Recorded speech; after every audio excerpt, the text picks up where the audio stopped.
Hello बच्चों, let's read this question. So this question says the mass of 10 kg and 20 kg respectively, the masses of 10 kg and 20 kg respectively आपको given कर रखा है blocks के are connected by massless spring. ठीक है, दो जो masses हैं 10 kg 20 kg respectively, these are connected by massless spring. Alright, a force of 200 Newton act on that 20 kg mass at the same at the instant उस instant पर that 10 kg mass has an acceleration of 12 metre per second square.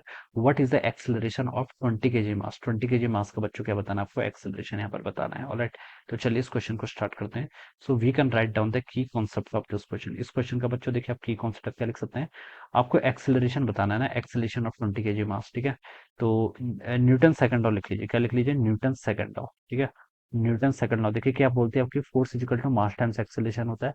बस उसी का हमें यहाँ पर क्या करना है, यूज करना है. ठीक है, तो देखिए बच्चों क्वेश्चन में हमें क्या क्या हिंट दे रखी है कि जो 10 केजी का मास है, ठीक है, दिस इज 10 केजी मास. ठीक है, इसका एक्सेलरेशन हमें दे रखा है. ठीक है, पहले तो हमें ये बता रखा है, देखिए जो आपका 20 केजी का मास है, ठीक है, 20 केजी के मास पर देखिए हम क्या कर रहे हैं, एक 200 न्यूटन का फोर्स लगा रहे हैं. 200 newton force act on 20 KG mass. ठीक है, तो देखिए ये एक फोर्स इस पर इस डायरेक्शन में लगेगा. ठीक है, मैं सिर्फ हॉरिजॉन्टल डायरेक्शन के फोर्स देख रहा हूँ. इसके साथ क्या है, स्प्रिंग कनेक्ट है. ठीक है, तो ये आगे को मूव करेगा तो स्प्रिंग इस पर फोर्स लगेगी बैकवर्ड डायरेक्शन में. मान लीजिए ये फोर्स आपका एफ है. ठीक है, ये फोर्स क्या एफ है मान लीजिए. ठीक है, तो स्प्रिंग इस पर फोर्स किस डायरेक्शन लगेगी, बैकवर्ड डायरेक्शन लगेगी. ठीक है, तो स्प्रिंग इस पर फोर्स लगाएगी क्या, बैकवर्ड डायरेक्शन में. ठीक है, तो अब देखिए ये आपका क्या है, दूसरा ब्लॉक है जिसका मास कितना है, 10 kg. ठीक है, ये आपका 10 kg है, ये आपका 20 kg. 20 kg पे तो आपके इतना फोर्स एक्ट कर रहा है. 10 kg पे देखिए कौन सा फोर्स एक्ट करेगा, स्प्रिंग से कनेक्टेड है, तो स्प्रिंग इस पर फोर्स लगेगी इस डायरेक्शन में. कितना फोर्स लगेगी, ये फोर्स एफ है तो ये फोर्स भी आपका एफ लगेगा. ठीक है, ये हम बता सकते हैं. ठीक है, स्प्रिंग इस पर कितना फोर्स लगेगी, आपका एफ फोर्स लगेगी. ठीक है, और इस फोर्सेस के कारण ये 10 kg का ब्लॉक क्या कर रहा है, मूव कर रहा है. और हमसे बोला गया है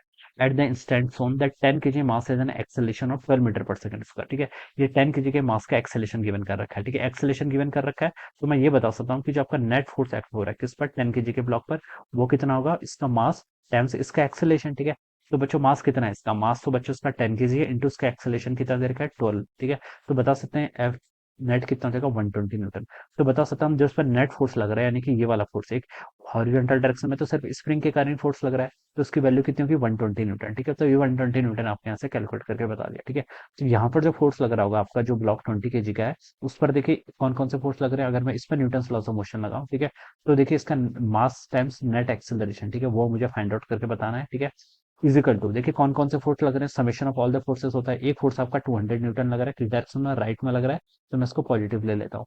एफ आपका लेफ्ट में लग रहा है, इसका मैग्नीट्यूड कितना, 120 न्यूटन, तो मैं इसको माइनस ले लूंगा, -120. ठीक है, मास कितना देखिए इसका 20 के इक्वल है, तो 20 ए कितना हो जाएगा देखिए, 200 माइनस 120 करूंगा तो 80 आ जाएगा, और एक्सेलेशन आ जाएगा आपका 80/20 यानी कि 4 metre per second square. So this would be the acceleration. ठीक है, तो कौन सा ऑप्शन हो जाएगा यहाँ से, देखिए बी ऑप्शन यहाँ पर आपका मैच कर जाएगा. ठीक है, ऑप्शन बी क्या हो जाएगा answer, right answer. So I hope you all understood this concept. All the best and thank you so much.